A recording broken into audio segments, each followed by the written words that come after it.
I'm really interested in the service that you have offered to the world for a really long time. I've lost both my parents, and I've had cancer, Me and too. oh, Cancer Club, and I lots of great members. Now I know there's even another wonderful member of the club. I have in the past been horrified at this problem that we die, and I, in researching you, I was really taken by your acknowledgement of something that came to me in a clinical ketamine therapy, where whatever that voice is that speaks to you from the psychedelic realm said to me, your fear of death is actually your love of life in reverse. You're afraid to die because you love life so much. And that's where it's all coming from. And that was the beginning of me. Not to say like if a bear came into my podcast studio, I wouldn't want to be like celebrating the fact that I was about to die or something like that. But it really shifted my thinking in regards to what the fear of death is. And in your work, I have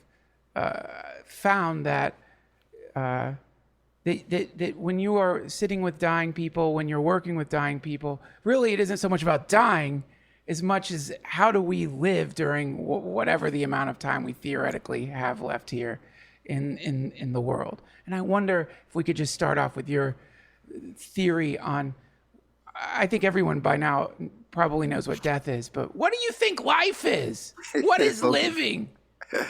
Okay. Well, I'm the director of something called the Living Dying Project. It's Living/Dying Project. And to me, it's about the slash between the living and the dying, that the way we live kind of determines how we die. And the fact we're going to die can inform how we'd like to live. Right. So, believe it or not, I've got a PhD in mathematics from Stanford. Whoa. And here's my equation as a recovering mathematician. Okay. All fear is based on fear of death.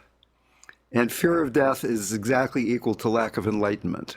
Whoa. So that, for instance, like the New York Times did a survey a bunch of years ago. What are you most afraid of? Number one was speaking in public. Number three was dying. Wow. That's kind of funny on one hand, but at the same time, the part of RamDev or of Duncan that's afraid of speaking in public, we might get embarrassed, whatever, that's going to be at your bedside. I mean, the line that I've been using a lot, it's kind of fading a bit, but that when you're dying, Donald Trump is going to be at your bedside. He's going to be right there looking at you, right? And what I mean, That's bad news. well, what I mean by that is whether you love the guy or hate him, you probably have a very strong and often unconscious Right. emotional reaction to the guy. And that place that's in your subconscious, unconscious, that place that you're caught in. I love Donald Trump. I hate Donald Trump. To the extent that you're caught in that, that's going to be there as you're dying. So that really, another teacher of mine, this guy Trungpa Rinpoche, he said, until you come into intimate contact with death, your spiritual practice will have the quality of you being a dilettante. Wow.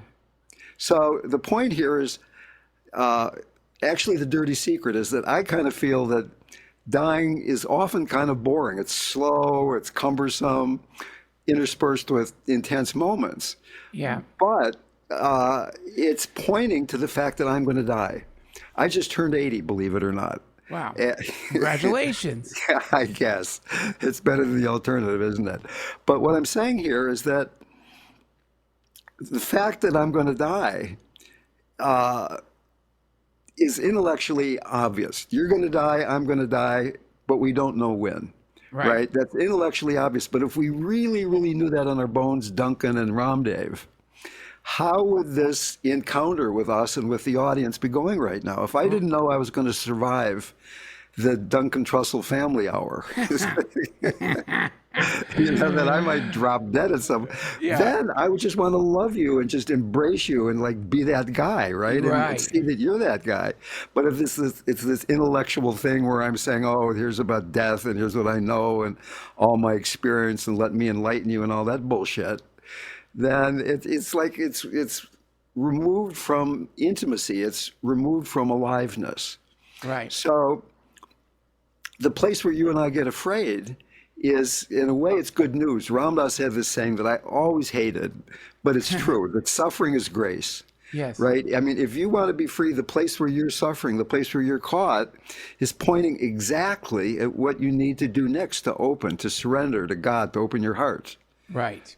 Right? So I want to be free, and I feel like being around people who have intense illness, end of life stuff, grief, whatever, is forcing me to admit my own mortality, and that I want to be more alive than not just when I'm with dying people, but when I'm with you.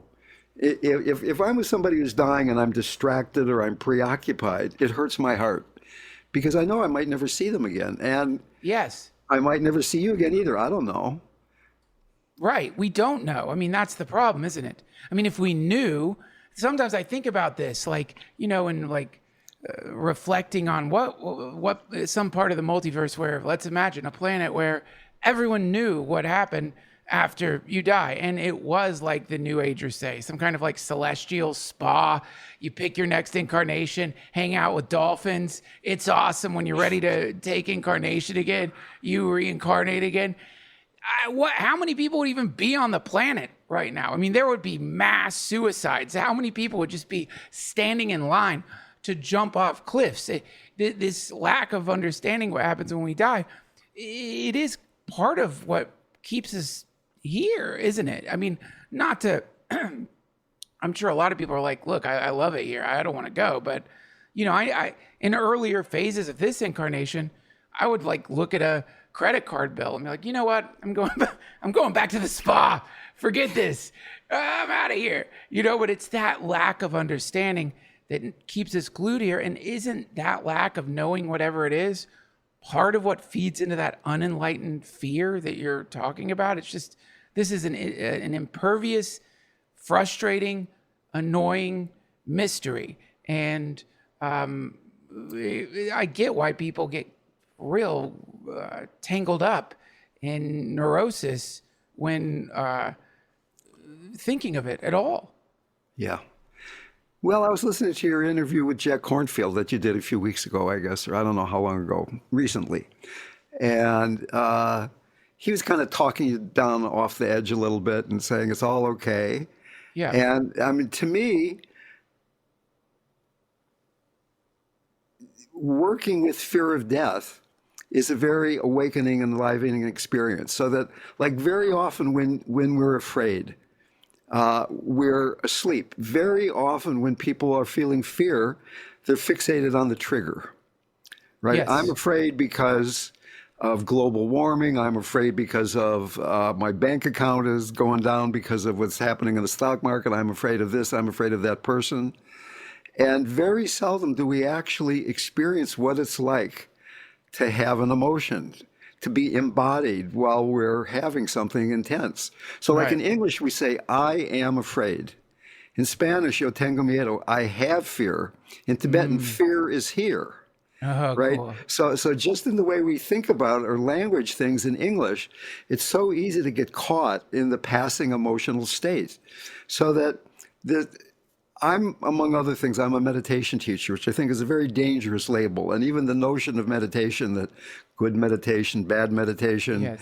is a little bit tricky. People get very guilt-ridden, spiritual guilt. I'm not Sure. meditating enough. My meditation is crap, whatever. But the notion of being able to be embodied, what does it feel like for you to be sitting in the chair with your beard there hanging out on the mic, and trusting being embodied and letting the words and the actions come out of that, trusting the heart and the belly Yes. enough to let go of all this crap in the mind. I'm afraid of this. I'm working with that, and trust this radical surrender. Yeah. People do that with psychedelics. People do that with meditation.